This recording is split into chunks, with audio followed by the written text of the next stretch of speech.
다음은 이제 그 한 다리 체중 지지 상태.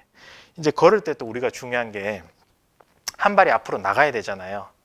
그러면 이때는 이제 그냥 우리가 만약에 다리가 딱 그냥 그대로 11자로 딱 벌어진 상태에서 그냥 앞으로 가면 이렇게 다리를 벌리고 이렇게 가다 보면은 한 다리를 들었을 때 디딜라 그러면 몸이 기울어지겠죠. 이렇게 해서 로봇처럼 이렇게 걷기 싫으니까 이렇게 한 다리를 들었을 때 골반이 약간 왼쪽으로 이동을 해주면서 발을 디디면은 골반이 제가 왼발을 들었을 땐 골반이 오른쪽으로 가고 오른발을 들었을 땐 골반이 약간 왼쪽으로 가야 몸의 무게중심이 흐트러지지 않고 직립보행을 할 수 있는 거죠. 만약에 이런 골반의 좌우 이동이 없을 경우에는 그냥 로봇처럼 이렇게 걷게 되는 거죠. 그래서 이렇게 골반이 한쪽 다리 체중 지지를 잘 할 수 있도록 도와주는 중요한 근육이 중둔근입니다. 중둔근. 그래서 이 중둔근이 잘 수축을 해줘야 약간 옆으로 밀릴 때도 쭈끄덩 이 근육이 살짝 수축하면서 늘어나주면서 이 체중을 실을 수 있게 되겠거든요. 근데 이 동작이 안 돼. 만약에 나는 보통 중둔근이 너무 약해. 그래서 엉덩이가 되게 없는 분들, 옆이 쏙 들어가서 엉덩이 근육이 없어. 이런 분들은 중둔근이 이 한 다리 체중 지지 기기를 버텨줘야 되는데 이게 안 되니까 대퇴근막장근이라는 근육이 보상을 쓰게 됩니다. 그래서 이 근육이 자꾸 보상을 쓰다 보면은 중둔근 기능이 없어도 버티긴 하는데 얘가 계속 보상을 쓰다 보면 얘가 짧아져요. 그러면서 이 근육은 다리를 약간 안으로 돌리기 때문에 아까 말씀드렸던 안짱다리 타입의 보행 패턴을 만들어 버리는 거죠. 그러면서 얘가 짧으니까 어떻게 된다? 무릎뼈를 밖으로 끌어당겨요. 그러다 보면은 무릎뼈가 자꾸 밖으로 빠져나가다 보면 안쪽에 있는 내측관근이라는 이 무릎의 축을 잡아주는 근육이 힘을 잃어버리게 됩니다. 그러면 이제 슬개골 자체가 축에서 어긋나 버리기 때문에 이제 무릎에 소리가 난다거나 뭐 이렇게 앉았다 일어날 때 무릎에 짜작짜작 소리가 난다거나 그래서 이게 슬개대퇴 증후군이라고 하죠. 이게 오래되다 보면 이제 무릎 슬개골 연골이 상해서 문제가 되는 뭐 연골연화증 그런 것들이 유발될 수 있게 되겠습니다. 그래서 무조건 이 좌우 체중 지지 할 때는 중둔근의 기능이 굉장히 중요하다. 그렇게 생각해 주시면 되겠고요. 그 다음에 또 중요한 게 이제 한 다리 체중 지지 시에 골반이 회전을 합니다. 그래서 제가 오른발이 앞으로 나갔다. 그러면은 골반이 약간 오른쪽으로 뻗어 나가겠죠.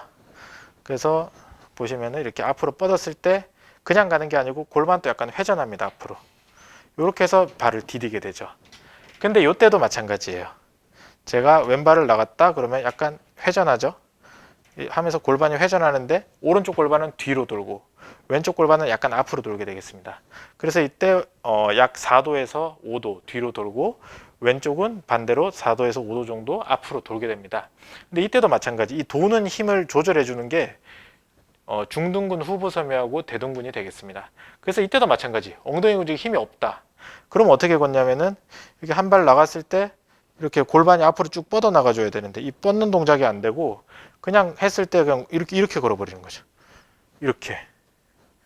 자, 한 다리 했을 때 다리를 들고 쭉 해서 나가주면 되는데 이게 안 되고 들고 힘이 없으니까 이 중둔근하고 대둔근이 힘이 없으니까 이렇게 해서 쭉 뻗는 동작이 이 동작이 안 되고 그냥 그대로 이렇게 디뎌버리는 겁니다. 과장해서 표현하면 약간 이런 식으로 걷는 거죠. 예, 여성분들 보면 이렇게 혹시나 엉덩이를 많이 흔들면서 걷는 경우 이런 분들은 중둔근하고 대둔근 힘이 없으면서 약간 더 안짱형 이렇게 엉덩이를 많이 흔드는 걸음걸이가 형성이 될 수밖에 없습니다. 엉덩이가 많이 흔들어진다는 것은 뭐냐면 허리에 회전이 많이 걸리는 거죠. 허리에. 그러다 보면 허리 관절이 망가질 확률이 높게 되겠습니다. 남자분들도 만약에 이런 힘이 없다. 엉덩이 근육에 힘이 없다 그럴 경우에는 남자분들이 이렇게 걸을 수는 없잖아요. 그러니까 대신에 그냥 다리를 벌리고 걸어버립니다. 그냥 다리를 그냥 벌려서 이렇게 한 다리 체중 지지에서 이런 동작을 만들어주지 않고 그냥 벌려서 좌우로 뒤뚱뒤뚱 하면서 걷게 되는 거죠. 그러면서 마찬가지로 이 한 다리 체중 지지할 때 골반 회전이 안 되니까 대퇴근막장근이라는 이 근육만 많이 써서 이렇게 엉덩이를 실룩실룩 하면서 안짱으로 걷는 분들도 이게 짧아지고 팔자걸음 하시는 분들 그냥 다리 쭉 벌리고 걸어다니는 이 뭐 이렇게 뒤뚱뒤뚱 하면서 걷는 아저씨들도 이게 다 짧아지게 됩니다.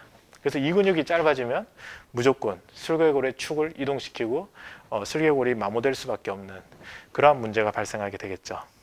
그래서 다시 한번 정리를 해드리면, 걸을 때 일단은 이렇게 한 발 쭉 내디딜 때 대둔근, 엉덩이 근육이 힘을 잘 써줘야 된다.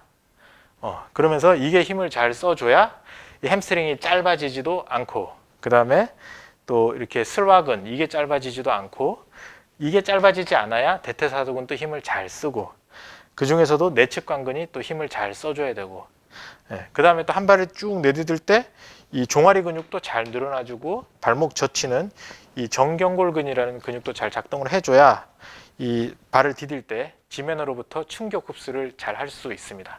그래서 이런 동작이 잘 안 나오면 모든 걸음걸이가 다 무릎에 충격이에요. 그래서 걸을 때 뒤꿈치부터 안 닿이고 그냥 발바닥 전체로 닿이는 사람들이 있어요. 그 마찬가지, 안짱일 때는 발 전체가 닿일 확률이 높습니다. 뒤꿈치 닿이고, 그 다음에 무게중심이 이렇게 발에서 안쪽으로 엄지발가락에서 끝나서 체중 이동이 되는 게 아니고 그냥 발 전체를 발바닥에 철퍼덕 돼요. 그럴 경우에는 지면에서 오는 충격을 무릎이 다 흡수하게 되어 있습니다. 그럼 무릎이 빨리 망가지겠죠. 또는 완전 팔자, 이렇게 걷는 것도 마찬가지예요. 발의 바깥쪽만 체중이 다 실리고 정상적으로 뒤꿈치 닿고 발 중간이 닿고 앞꿈치가 닿는 이런 기전이 없기 때문에 그냥 발 바깥쪽만 체중을 싣게 되고, 그러다 보면 다리 근육도 많이 뻣뻣해지고 무릎도 문제가 많이 생기고 사실 여러 부분에 문제가 생길 수밖에 없습니다. 그리고 또 발 사이의 간격은 어떻다? 양 발목이 또는 무릎 안쪽이 서로 스치듯 스친다 생각하고 걸으면 되겠고요. 그리고 또 이제 티비아 톨전 앵글을 생각해서 앞발은 살짝 벌어지게 손가락 2개 간격 정도로 걸으시면 되겠고요. 그 다음에 또 이 한다리 체중 지지, 이거를 잘 하기 위해서는 저 중둔근이라는 근육이 수축을 잘 해야 되고, 이게 잘 못할 경우에는 이 대퇴근막 장근이 짧아지게 되고, 그러면은 이 안쪽에 있는 또 역시나 내측 관근, 이 대퇴사두근 중에 내측 관근이 약화가 되게 되겠습니다. 그래서 이러한 문제가 발생하기 때문에 그래서 이 한다리 체중 지지를 잘하기 위해서 중둔근을 강화시켜야 된다. 그 다음에 골반도 약 5도 정도, 체중이 실려있는 쪽은 뒤로, 발이 앞으로 나가는 쪽은 앞으로 회전을 하게 되겠고요.